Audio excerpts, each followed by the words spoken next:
Un objet est tombé du ciel et s'est écrasé au sol. Devant plusieurs témoins, un objet en flammes s'écrase au sol. C'était rond et des flammes sortaient à l'avant. Et un deuxième impact survient à 3200 km de là. Personne ne devait les suivre. La technologie dévoile de nouvelles pistes sur l'un des sites. Ce n'est définitivement pas naturel. Et les témoins parlent d'hommes en noir sur un autre. Il faisait partie d'un organisme inconnu. Qui ou qu'est-ce qui s'écrase dans ces régions? Était-elle contrôlée de manière intelligente? Assurément. Que sait le gouvernement sur ces incidents? Je ne vois pas comment les militaires pourraient cacher ça. Voici l'enquête numéro 65303. Écrasement d'OVNI.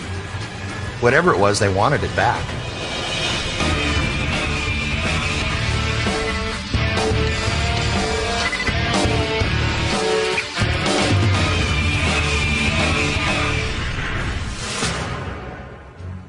J'ai levé les yeux et un objet en feu qui volait vers le sud éclairait le sol.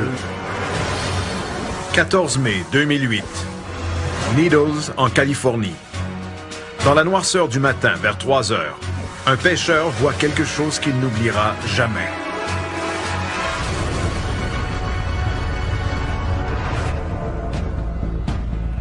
Une boule de feu bleu éclaire le fleuve Colorado. Et quelques secondes plus tard, elle s'écrase dans le désert. Certains croient d'abord qu'il s'agit d'une météorite, mais ils ne peuvent pas expliquer la couleur étrange. Et ce n'est pas tout. En quelques minutes, 5 hélicoptères anonymes arrivent sur les lieux. Des hélicoptères à double rotor de type militaire, dont l'un est muni d'une immense grue aérienne.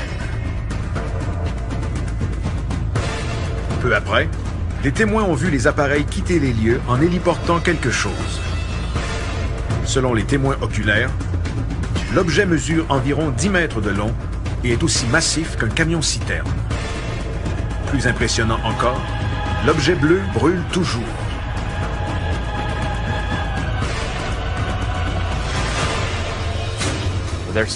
Les différents témoignages sont similaires et comportent tous une présence militaire sous forme d'hélicoptère qui serait venu nettoyer l'endroit. Les militaires ont été très rapides et les hélicoptères ont vite fait de tout ramasser sur le site de l'écrasement. L'enquête à Needles n'est pas terminée. Nous ignorons où se trouve le site de l'écrasement, mais un objet s'est écrasé. Et nous tenterons de localiser l'endroit exact pour savoir ce qui s'est passé.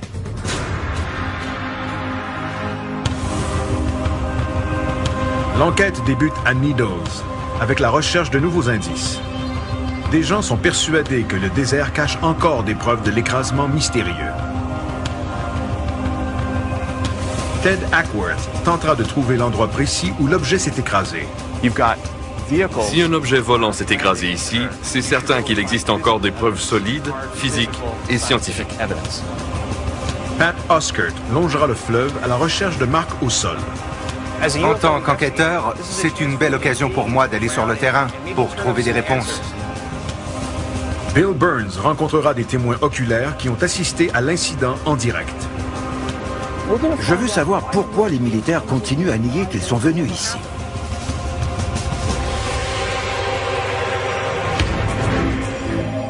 L'enquête débute à la station radiophonique KTOX de Needles, où Bill et Pat rencontrent le propriétaire David Hayes. Nous essayons de savoir ce qui s'est vraiment passé le 14 mai. Je suis en compagnie de Bill Burns et de Pat Oskert. Si vous avez de l'information sur l'incident du 14 mai, appelez-nous. Selon David Hayes, de nombreux auditeurs ont appelé à la station le matin du 14 mai pour rapporter des faits. Et les appels continuent d'affluer. Nous allons prendre un appel. Bonjour, vous êtes en direct? L'objet avait-il une forme particulière?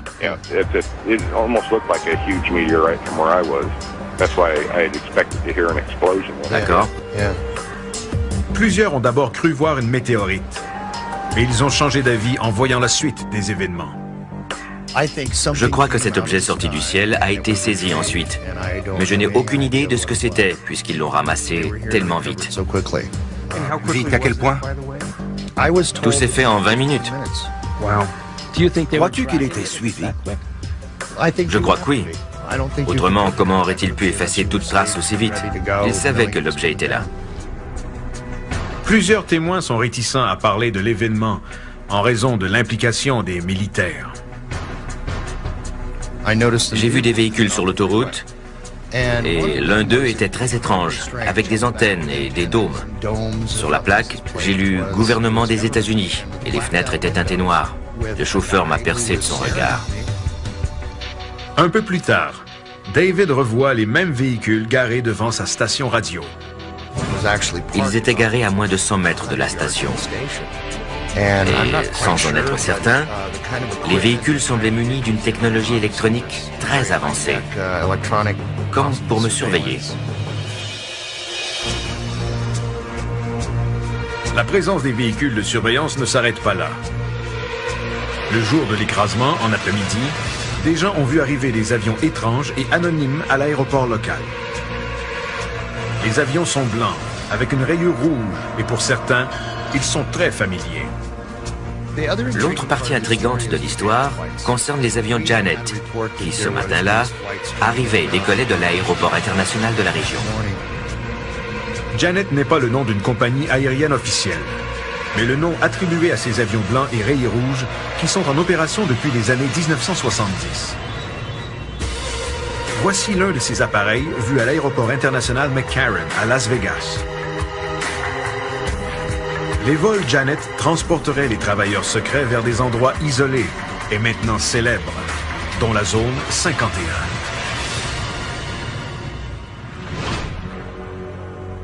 Pourquoi les gens les voient-ils à Needles le lendemain de l'écrasement?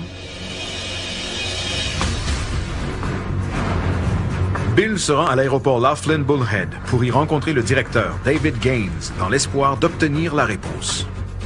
Les avions gouvernementaux viennent-ils ici? Oui, surtout leurs avions militaires. Avez-vous déjà vu un avion de la flotte appelé Janet? Non. Avez-vous déjà vu ici un avion blanc avec une rayure rouge sur le côté et des hublots teintés noirs transportant des passagers secrets? Non.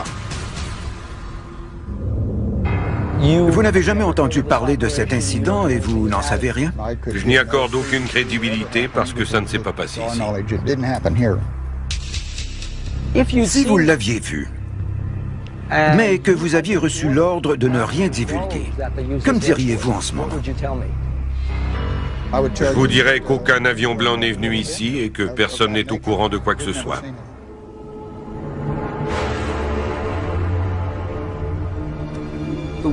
Des témoins ont dit que le 14 mai, un avion Janet a atterri ici alors qu'il faisait encore sombre. Mais David Gaines nie tout.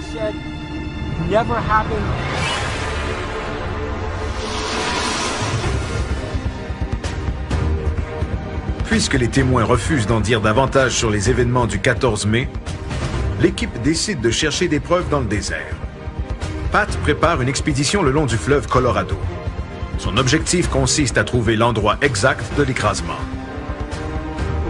Nous serons accompagnés de l'archéologue Garth Baldwin qui saura distinguer l'érosion naturelle des irrégularités d'un sol qui aurait subi un impact violent. La mission ne sera pas facile. La végétation est très dense. Nous allons marcher dans le désert pour tenter de trouver des indices d'incendie et d'un impact. Si la nature a subi de tels chocs, les preuves devraient être apparentes. Fouiller le désert sera une tâche ardue. Mais de nouveaux développements pourraient aider l'équipe. Un témoin qui a entendu l'émission à la radio a décidé de parler. Il a une idée de l'endroit où s'est produit l'écrasement. Il s'appelle Frank Costigan. Un peu après 3 heures cette nuit-là, je suis sorti pour chercher mon chat et tout à coup, le sol a été éclairé. Pas au point de ressembler au lever du soleil, mais assez pour capter mon attention. Frank a beaucoup d'expérience en surveillance de vol d'avion.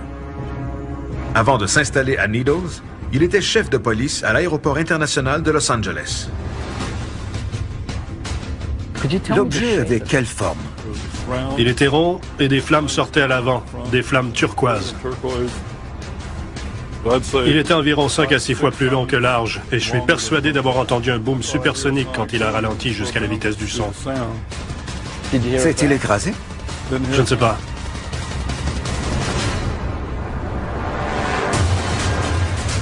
Frank dit ne pas avoir entendu d'écrasement parce que l'OVNI a disparu à l'horizon en se dirigeant vers le sud, entre Needles et Topok, après avoir traversé le fleuve Colorado. Ce qu'il a vu lui est suffisant pour affirmer que cet objet n'avait rien d'ordinaire. Vous avez travaillé à LAX, n'est-ce pas? Oui, j'étais chef de police et surveillant général des opérations de l'aéroport. Durant votre carrière, avez-vous déjà vu voler un tel objet? Ce n'était pas un avion commercial, ni privé, ni militaire.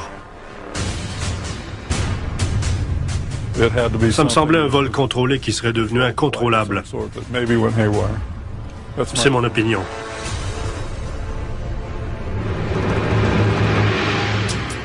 Si cet objet volant était contrôlé, qui le guidait et d'où venait-il? Le désert près de Needles est entouré de bases et d'installations d'essais militaires. Au nord-ouest se trouve le champ de tir naval de China Lake. À l'est sont situés le fort Irwin de l'armée et la base du corps des Marines appelée 29 Palms. Puis au sud, on retrouve le polygone d'essai Yuma, où l'armée teste l'artillerie expérimentale à longue portée. Et bien sûr, l'endroit le plus intriguant de tous, la zone 51, au nord de Needles. En d'autres mots, nous sommes au beau milieu d'une zone chaude d'essais militaires. Ici, l'armée teste et fait voler des appareils auxquels le commun des mortels n'ose même pas rêver. Deux théories sont possibles. La première, que ce vaisseau était extraterrestre. Et la deuxième, qu'il était une invention de l'homme. La réponse est peut-être entre les mains d'un témoin qui dit avoir entendu l'impact. J'ai regardé vers le ciel et il est apparu.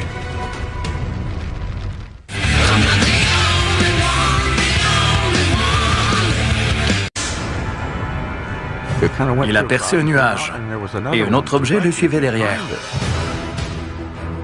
Tôt un matin de mai 2008, quelque chose s'est écrasé dans le désert près de Needles, en Californie. De nombreux témoins ont vu l'objet bleu être transporté par les hélicoptères de l'armée.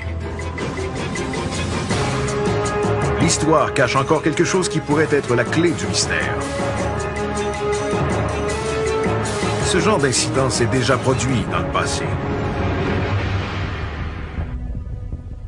En juillet 1947, un autre écrasement dans le désert a attiré l'attention du monde entier sur la petite ville de Roswell, au Nouveau-Mexique. L'annonce publique des militaires disant qu'ils avaient récupéré un disque volant a choqué la planète entière. Des militaires de la base aérienne locale auraient été envoyés pour nettoyer le site de l'écrasement et auraient sommé les travailleurs de ne laisser aucun indice derrière eux. Quelques jours plus tard, les militaires changent leur version des faits et affirment qu'il s'agissait d'un ballon météorologique.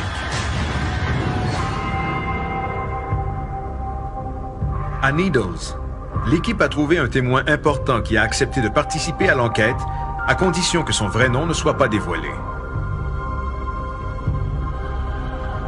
Le témoin, qui s'appellera simplement Bob, rencontre l'équipe sur le fleuve Colorado, près de l'endroit où il a vu l'objet le 14 mai.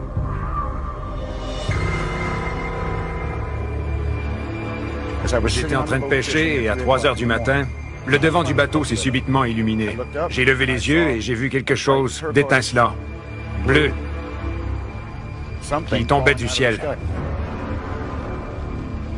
L'objet a traversé le fleuve au-dessus de mon bateau et il s'est écrasé au sol. J'ai entendu un bruit sourd. Où est-il tombé? À l'ouest de ma position, à environ 200 mètres de mon bateau, entre la voie ferrée et le fleuve.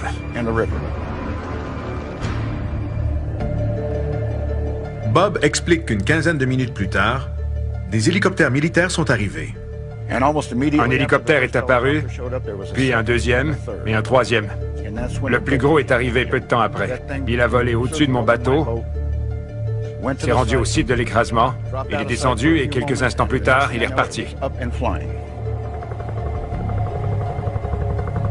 Bob a non seulement vu les hélicoptères arriver, il a également été témoin de leur départ avec le présumé OVNI accroché au gros hélicoptère. Avez-vous vu l'objet être héliporté? Oui, monsieur. Et c'est à ce moment que j'ai vu la forme de l'objet, parce qu'il était éclairé par les autres hélicoptères. Et il était encore extrêmement chaud.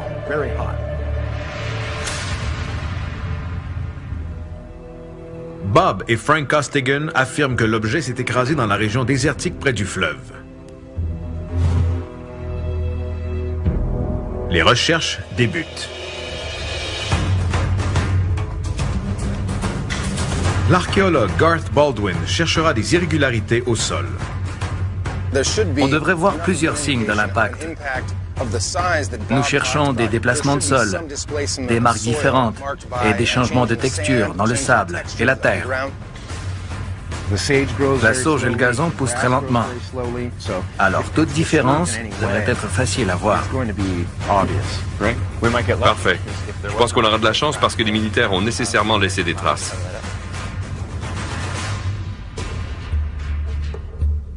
Trouver le site de l'écrasement sera éprouvant en raison des épais buissons de sauge qui couvrent le sol et qui peuvent facilement dissimuler l'endroit de l'impact. L'équipe décide donc de survoler la région à basse altitude.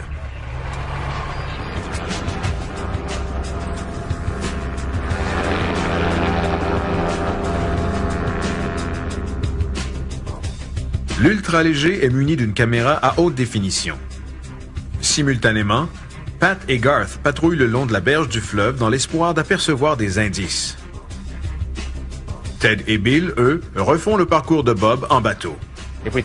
Quand nous serons prêts, on demandera à l'ultra-léger de survoler l'endroit, car du haut des airs, il est possible d'apercevoir des marques qu'on ne pourrait pas voir autrement. On arrive bientôt.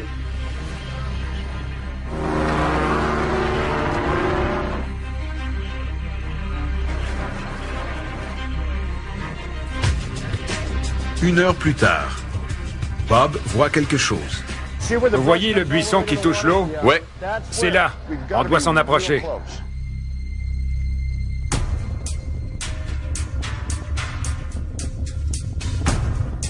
Bob reconnaît des points de repère, dont les lignes électriques et la topographie de la berge. La voie ferrée est juste là. Êtes-vous certain que c'est ici? C'est pourquoi j'en suis certain.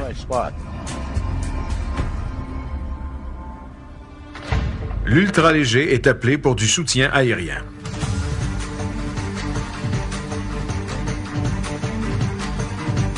Après quelques survols, un site est localisé.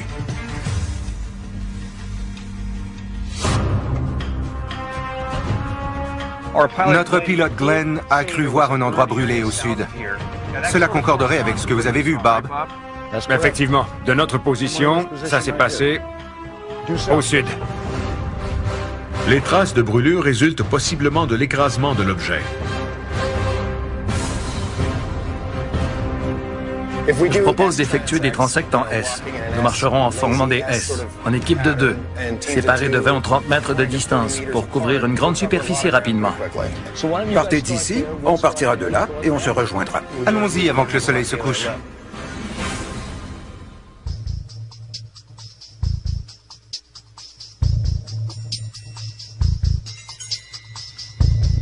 Avant même d'arriver à la région brûlée, Ted et Bill trouvent des signes d'un impact possible. Là-bas. Allons voir. La dimension est celle qu'on recherche. Exactement.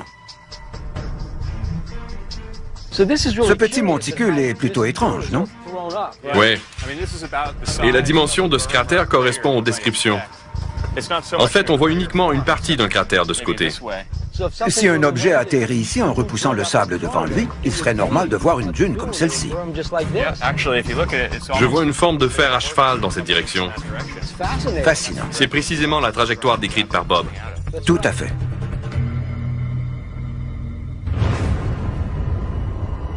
Ted demande à Garth de se joindre à eux.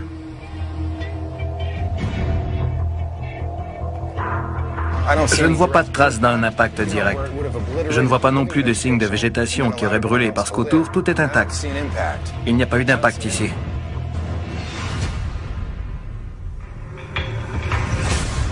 Le site de l'impact est un peu plus reculé dans les terres.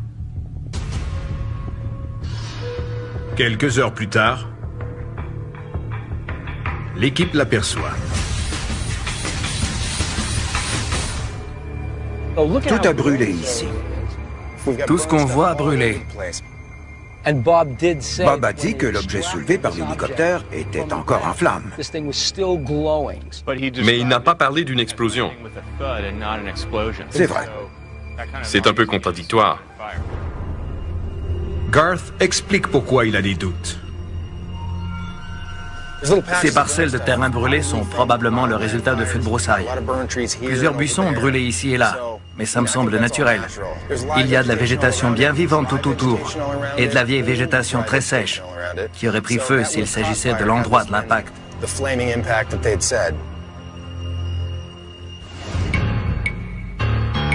N'ayant trouvé aucune preuve physique, les recherches ne sont pas concluantes quant au lieu de l'écrasement tel que décrit par Bob. Mais avec autant de terrain à couvrir, il est peut-être caché quelque part.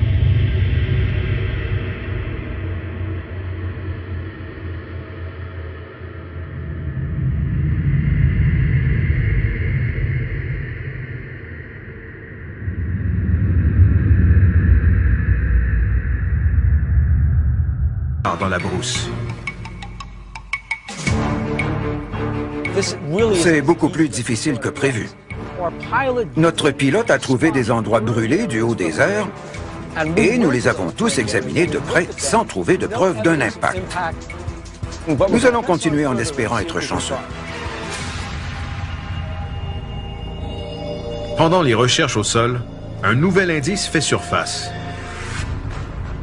George Knapp, journaliste enquêteur pour KLAS Television à Las Vegas, cherche également des réponses sur le présumé écrasement d'OVNI à Needles. Durant ses recherches, il a rencontré des représentants du gouvernement qui seraient des hommes en noir. Des agents qui auraient tenté d'intimider les témoins qui ont vu les OVNI afin de garder ces incidents secrets. George Knapp a vu ces gens, il sait qui ils sont, il connaît leurs intentions et leurs activités.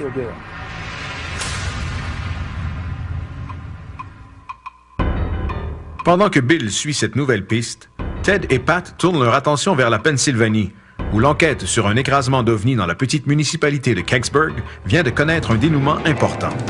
L'incident à Kecksburg est majeur pour les ovnistes. C'est le Roswell de la Pennsylvanie. Nous savons qu'un objet s'est écrasé, on l'a vu au bulletin de nouvelles. Nos nombreux instruments nous aideront premièrement à trouver le lieu de l'impact avec précision et ensuite à identifier ce qui se trouve sous le sol.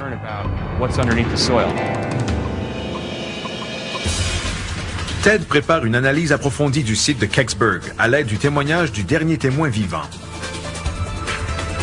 Son objectif consiste à prouver que les militaires tentent de cacher l'incident depuis de nombreuses années. J'étais ici, je marchais, et quand je l'ai vu, je me suis dit que ça venait d'un autre monde.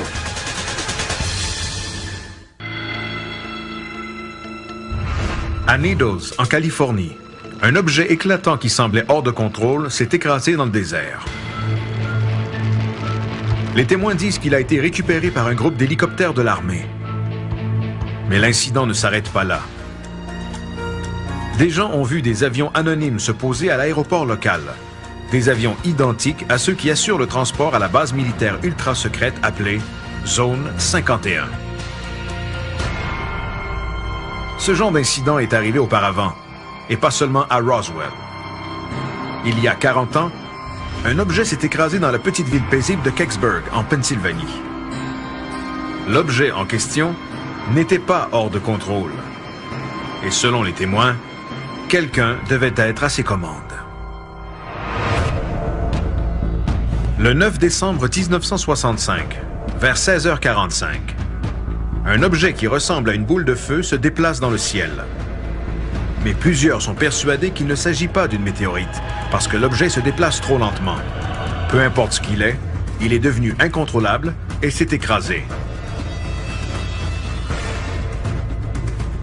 Par la suite, le fil des événements est presque identique à l'incident récent à Needles. Est-ce une coïncidence? Ou y a-t-il un lien entre ces deux écrasements qui sont survenus à 43 ans d'intervalle? Le 9 décembre 1965, vers 16h45, un objet qui ressemble à une boule de feu se déplace dans le ciel. Mais plusieurs sont persuadés qu'il ne s'agit pas d'une météorite, parce que l'objet se déplace trop lentement. Peu importe ce qu'il est, il est devenu incontrôlable et s'est écrasé. Par la suite, le fil des événements est presque identique à l'incident récent à Needles. Est-ce une coïncidence? Ou y a-t-il un lien entre ces deux écrasements qui sont survenus à 43 ans d'intervalle? Bill Burns rencontre Stan Gordon, l'enquêteur principal du dossier Kecksburg. Il travaille sur cette affaire depuis plus de 2 décennies. Les témoins m'ont tous dit que l'objet a tourné pour se diriger vers Kecksburg. Il est descendu de la même manière qu'un atterrissage contrôlé. Et quelques instants plus tard, les gens ont vu s'élever dans la forêt une colonne de fumée bleue qui s'est dissipée très rapidement. Selon ses recherches, des centaines, voire des milliers de personnes dans les États du Michigan, de l'Ohio et jusqu'en Ontario au Canada ont vu l'objet pendant sa trajectoire qui s'est terminée au site de l'écrasement à Kecksburg. Les services de police et les stations télé et radio étaient inondés d'appels. Tandis que l'objet se dirigeait vers Westmoreland County, les médias de cette région étaient également débordés de témoignages. Les témoins valident les dires de Stan Gordon. Suite à l'incident, leur petite ville a été assaillie. Tous les témoins ont affirmé n'avoir jamais vu ce qu'ils ont vu cette nuit-là. Pat rencontre l'un des témoins, Bill Bulebush, qui a vu l'objet voler et s'écraser à Westmoreland County. Bill, que s'est-il passé? J'ai entendu un drôle de bruit et j'ai vu une boule de feu rouge venir dans ma direction. Je suis resté là à la regarder et elle a survolé la montagne, a tourné lentement et elle est ensuite revenue par ici. C'est à ce moment-là qu'elle a commencé à descendre. On aurait dit qu'elle cherchait un endroit où se poser. Était-elle contrôlée de manière intelligente? Assurément. Bill Bulebush est ensuite monté dans sa voiture pour aller voir ce qu'il croyait être un écrasement. J'ai pris ma lampe de poche, j'ai marché dans la forêt et je l'ai vu. Je me suis dit que personne n'en sortirait. L'objet n'avait ni hublot, ni rivet, rien du tout. Vous l'avez vu de près? À moins de 3 mètres. Est-ce qu'il fumait? Oui, et ça sentait le soufre. Comme des œufs pourris. Bill Bulebush nous a grandement aidé à éliminer les explications plus prosaïques, telles que l'écrasement d'une météorite, d'un avion ou d'une capsule. Il a vu la boule de feu tourner et il affirme hors de tout doute qu'elle était contrôlée de manière intelligente.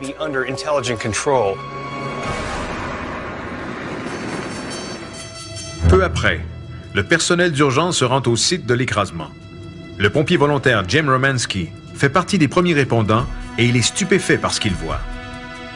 J'étais estomaqué parce que je m'attendais à voir un avion. C'était plutôt un énorme morceau de métal, en partie enfoncé dans un fossé. Pouvez-vous décrire comment il était enfoncé? Il faisait nuit, mais j'ai vu des tas de branches autour parce que l'objet avait accroché des arbres en s'écrasant.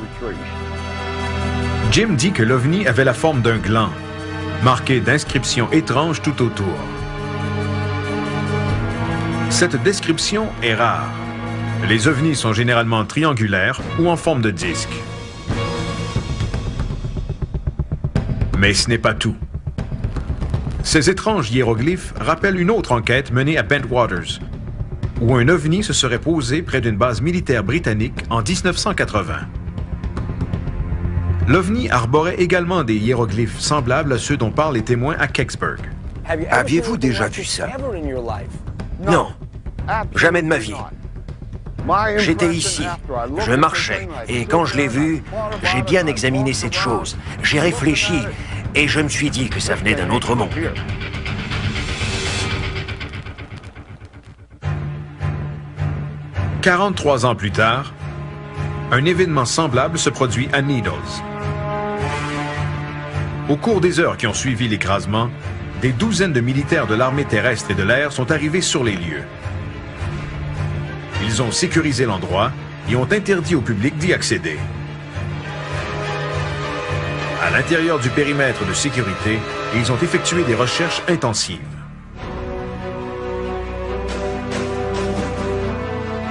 Bob Gaddy, journaliste au Greensburg Tribune, a été envoyé au site de l'écrasement et il se souvient très bien de la présence intimidante des militaires.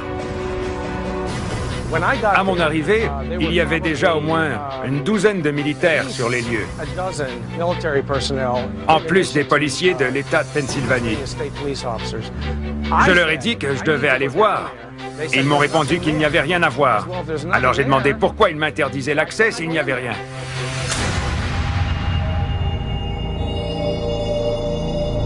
Bob Gaddy dit à Pat que les militaires et non les policiers étaient clairement en charge des opérations. Dans une situation à l'apparence civile, je n'ai jamais vu de militaires prendre le contrôle du site d'un accident. Pourquoi l'armée était-elle sur place? Les militaires nous ont arrêtés, ils étaient armés et j'ai donc cessé d'avancer, ainsi que mon collègue Ron. Nous leur avons parlé quelques instants et on nous a dit de retourner d'où on venait. Il m'a pointé du doigt en disant que personne ne devait les suivre. Des témoins ont raconté à Stan Gordon que plus tard dans la soirée, ils ont vu un gros camion à plateforme entrer dans le périmètre de sécurité. Environ 1 heure plus tard, il est reparti en trombe emportant un gros objet dissimulé par une toile.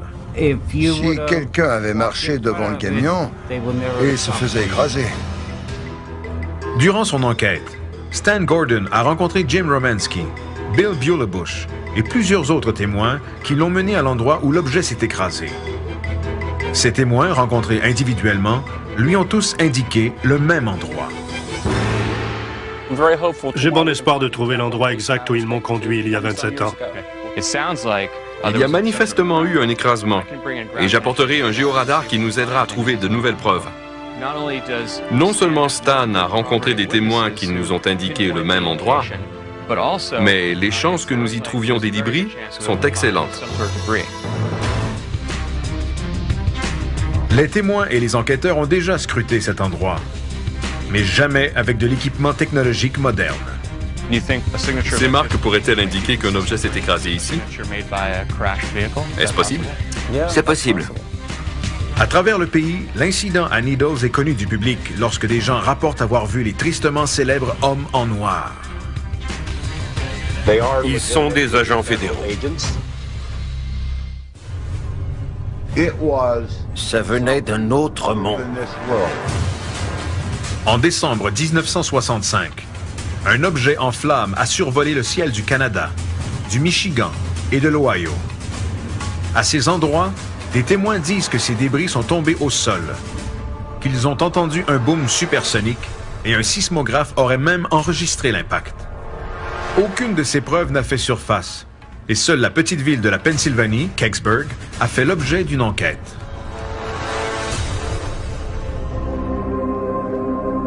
Plusieurs témoins ont rapporté que c'est dans ce ravin que s'est écrasé l'objet en forme de gland, marqué de hiéroglyphes. Cet endroit est maintenant devenu le point central de l'enquête. L'équipe est accompagnée du chercheur Stan Gordon, du géologue Steve Kite et du spécialiste en électromagnétisme Pete Hutchinson. Gordon compare l'endroit à une photographie qu'il a prise en 1985 et croit se trouver à l'emplacement où l'OVNI s'est écrasé. Cet endroit correspond-il à la photo? Ted, ça ne pourrait pas correspondre davantage. Je pense qu'elle a été prise environ 2 ou 3 mètres derrière nous, dans cette direction. Je vois 1 ou 2 poteaux de clôture. Voici du barbelé et un poteau. Il y a un autre poteau là-bas.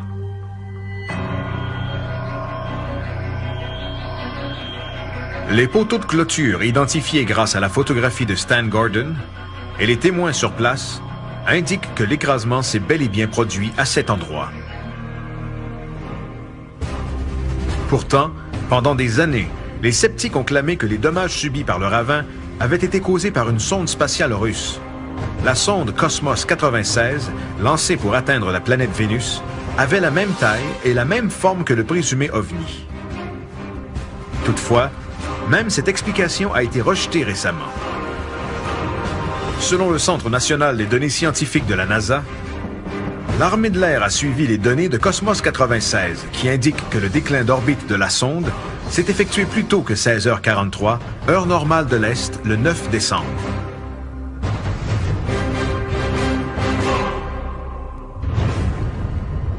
L'intérêt de la NASA envers cet écrasement remonte à plus loin dans le temps. À cet endroit précis, en 1965, des témoins ont vu des représentants de la NASA collaborer avec les militaires. J'ai vu des hommes de la NASA en uniforme et certains portaient des combinaisons blanches.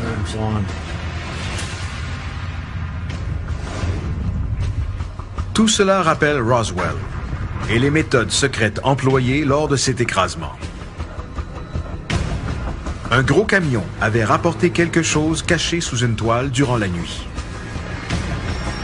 Est-ce possible qu'ils aient laissé des traces que l'équipe pourra trouver après toutes ces années?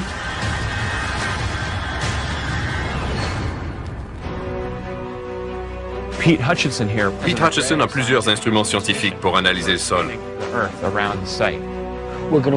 Nous allons examiner le sol attentivement pour tenter de trouver des preuves enfouies de l'écrasement qui s'est produit ici il y a 43 ans.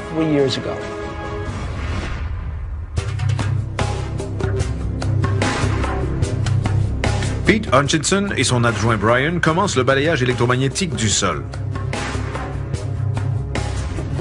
L'instrument envoie de l'énergie électromagnétique dans le sol et l'humidité transporte les ondes qui sont sensibles aux métaux. Nous trouverons les métaux et toute conductivité anormale du sol. Oui. Alors mettons-nous au travail.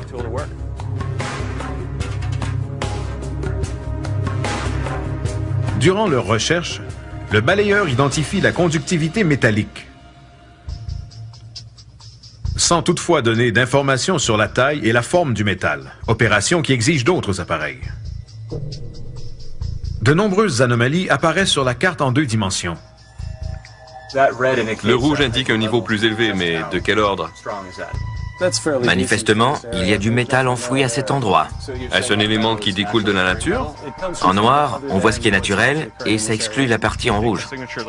Ces marques pourraient-elles indiquer qu'un objet s'est écrasé ici? C'est possible? C'est possible.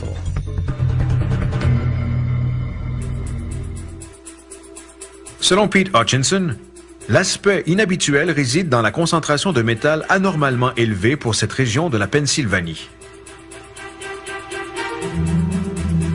Il propose donc à l'équipe de creuser pour en déterminer la source. Ces données nous indiquent où concentrer nos recherches. Il faut maintenant creuser pour en savoir davantage. On doit creuser? Exactement.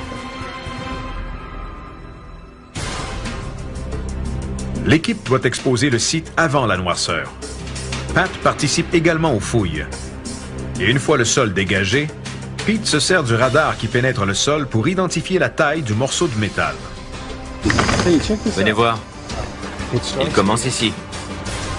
On le voit ici et jusque-là.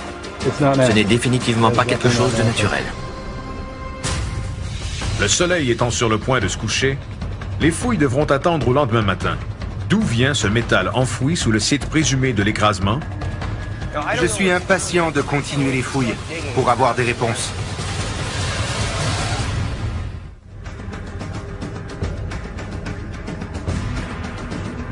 Dans le cadre de l'enquête sur l'OVNI qui se serait écrasé à Kecksburg, un radar pénétrant le sol a révélé une source métallique anormale à l'endroit exact où des témoins croient qu'un OVNI s'est écrasé en 1965.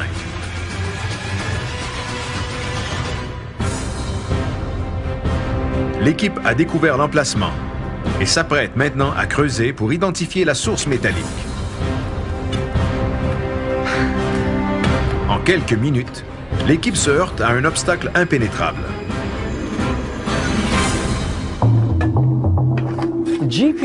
Le radar nous a indiqué une conductivité métallique et nous sommes confrontés à un lit rocheux.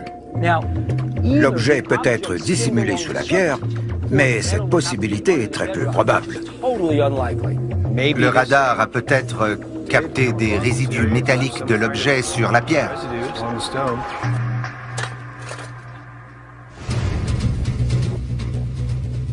Des analyses plus approfondies révèlent que le radar a confondu lit rocheux et anomalie métallique. Selon Pete Hutchinson, la pierre est probablement très ferreuse. Les pierres peuvent être hautement ferreuses et ça a faussé les données du radar. Ce n'est donc pas relié à l'écrasement.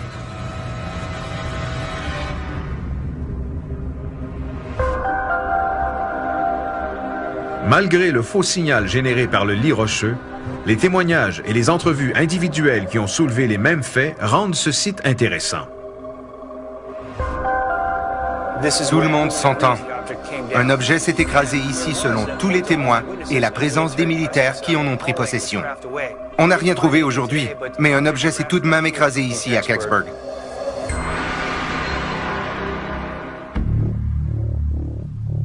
Bill reporte son attention à Needles. George Knapp, journaliste enquêteur pour KLAS Television à Las Vegas, a une piste étonnante sur les hélicoptères qui auraient été vus après l'écrasement. Je travaillais sur un article sur les hélicoptères noirs avant de commencer à m'intéresser à l'incident de Needles. Nous savions déjà d'où ils provenaient, c'est-à-dire de Fort Campbell au Kentucky. Ils sont surnommés les Night Stalkers. Task Force 160. Les Night Stalkers, ou Task Force 160, est un régiment aérien spécial dont tous les membres doivent avoir une cote de sécurité de niveau secret. George Knapp a effectué des recherches sur un groupe d'hélicoptères noirs qui serait intervenu lors de l'écrasement à Needles et il a découvert qu'il s'agissait des Night Stalkers, le même groupe qui a transporté un objet en flammes après l'incident Cash Landrum au Texas en 1980. L'incident Cash Landrum, à l'instar de celui de Needles, impliquait des hélicoptères militaires qui ont poursuivi un objet lumineux pour ensuite disparaître à l'horizon. Cet incident a causé des maladies radioactives très étranges à 3 témoins oculaires. George Knapp va encore un peu plus loin et découvre que le personnel militaire travaillait sur des projets top secrets et sans nom à Needles. S'agit-il des hommes en noir mentionnés par plusieurs témoins oculaires? Ces hommes sont partis de Needles pour retourner à Las Vegas. Et à bord de leur véhicule, ils se sont arrêtés près de nous, ont laissé leur véhicule en marche et sont venus nous parler. Ils nous ont dit être des agents fédéraux sans jamais nous mentionner de quel organisme ils faisaient partie. Et ils nous ont dit qu'ils transportaient des armes nucléaires. La présence de ces agents à Needles demeure toutefois un mystère. Ce groupe est entraîné et dangereux. On parle de commandos qui transportent toutes sortes d'armes. N'étant pas des gens très commodes, je pense qu'ils ne seront pas heureux de toute cette attention qu'on leur porte.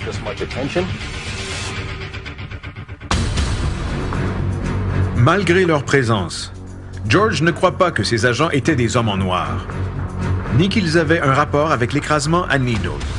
Pourtant, à Needles et à Kecksburg, des témoins oculaires ont vu de gros objets être héliportés par de gros appareils militaires. Si cette agence mystérieuse n'était pas en charge, qui l'était?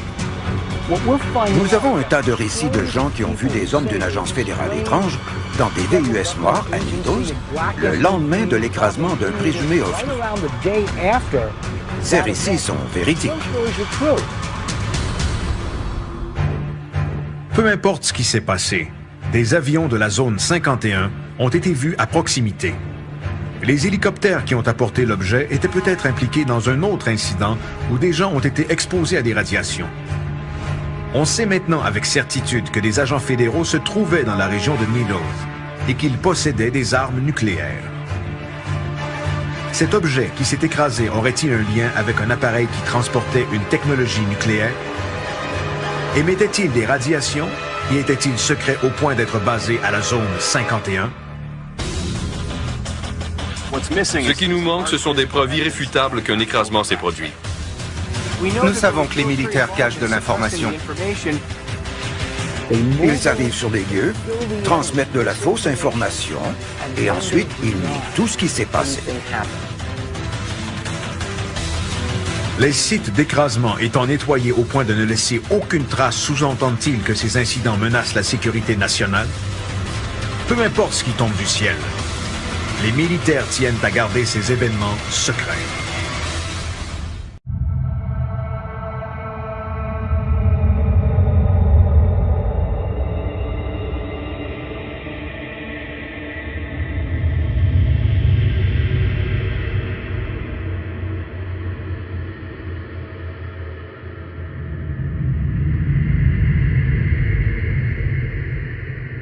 Le pêcheur voit quelque chose qu'il n'oubliera jamais.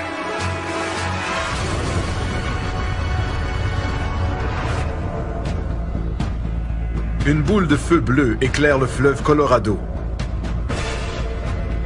Et quelques secondes plus tard, elle s'écrase dans le désert. Certains croient d'abord qu'il s'agit d'une météorite, mais ils ne peuvent pas expliquer la couleur étrange. Et ce n'est pas tout. En quelques minutes, 5 hélicoptères anonymes arrivent sur les lieux. Des hélicoptères à double rotor de type militaire, dont l'un est muni d'une immense grue aérienne. Peu après, des témoins ont vu les appareils quitter les lieux en héliportant quelque chose. Selon les témoins oculaires, l'objet mesure environ 10 mètres de long et est aussi massif qu'un camion-citerne. Plus impressionnant encore, l'objet bleu brûle toujours.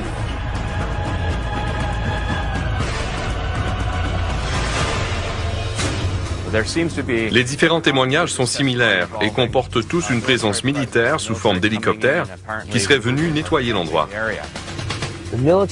Les militaires ont été très rapides et les hélicoptères ont vite fait de tout ramasser sur le site de l'écrasement. L'enquête à Needles n'est pas terminée. Nous ignorons où se trouve le site de l'écrasement, mais un objet s'est écrasé. Et nous tenterons de localiser l'endroit exact pour savoir ce qui s'est passé.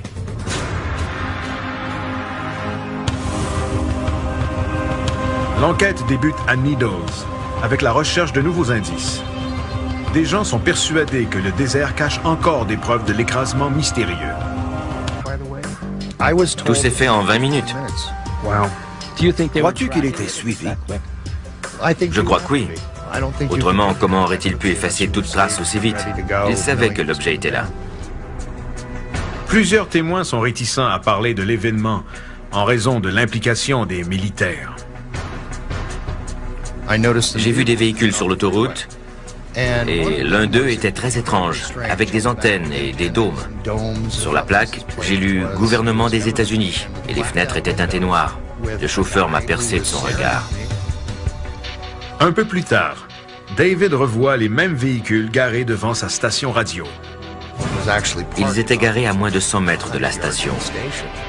Et sans en être certain, les véhicules semblaient munis d'une technologie électronique très avancée, comme pour me surveiller. La présence des véhicules de surveillance ne s'arrête pas là. Le jour de l'écrasement, en après-midi, des gens ont vu arriver des avions étranges et anonymes à l'aéroport local.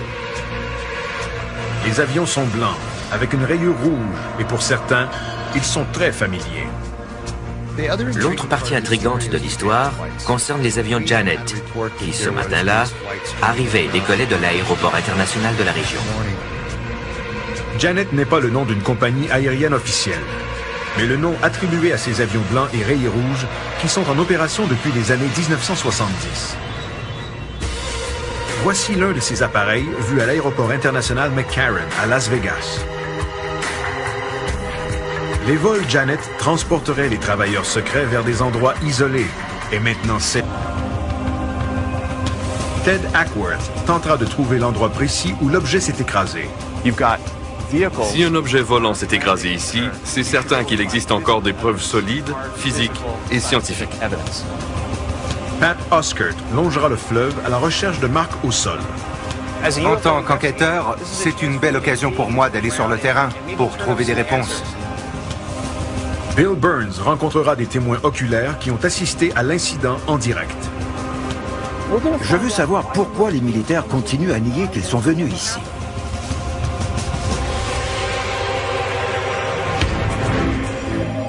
L'enquête débute à la station radiophonique KTOX de Needles, où Bill et Pat rencontrent le propriétaire David Hayes. Nous essayons de savoir ce qui s'est vraiment passé le 14 mai. Je suis en compagnie de Bill Burns et de Pat Oskert. Si vous avez de l'information sur l'incident du 14 mai, appelez-nous. Selon David Hayes, de nombreux auditeurs ont appelé à la station le matin du 14 mai pour rapporter des faits. Et les appels continuent d'affluer. Nous allons prendre un appel. Bonjour, vous êtes en direct? L'objet avait-il une forme particulière?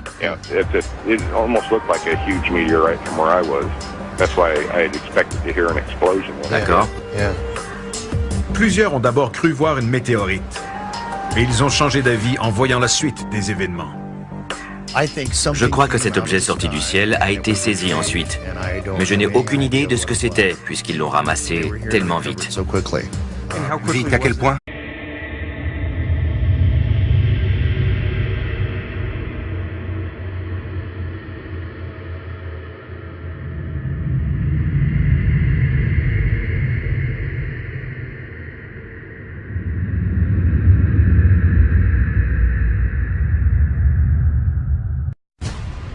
Un objet est tombé du ciel et s'est écrasé au sol.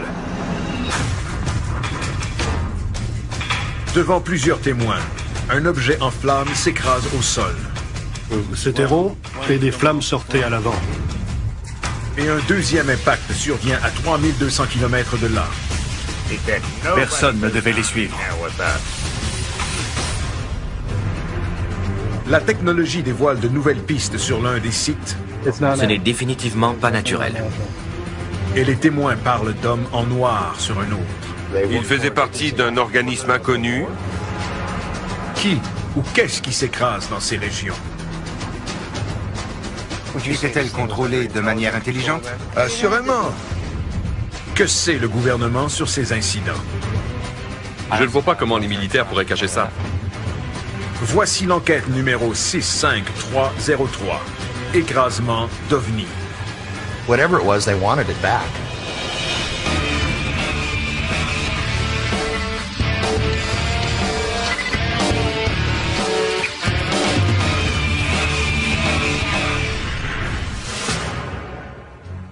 J'ai levé les yeux et un objet en feu qui volait vers le sud éclairait le sol. 14 mai 2008. Needles, en Californie. Dans la noirceur du matin, vers 3 heures, un lèbre, dont la zone 51.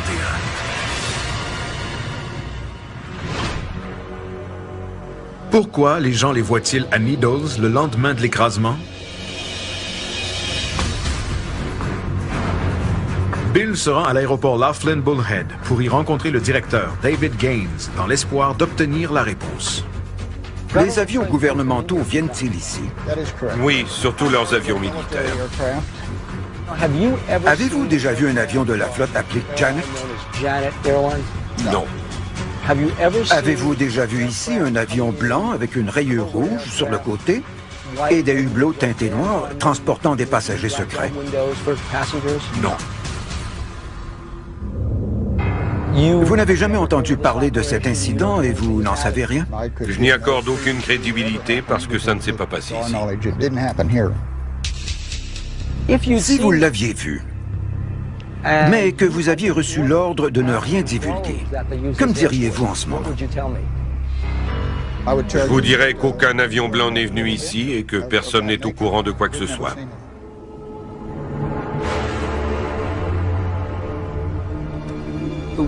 Des témoins ont dit que le 14 mai, un avion Janet a atterri ici alors qu'il faisait encore sombre. Mais David Gaines nie tout.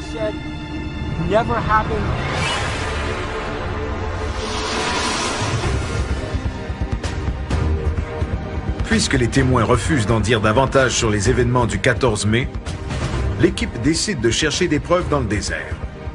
Pat prépare une expédition le long du fleuve Colorado. Son objectif consiste à trouver l'endroit exact de l'écrasement.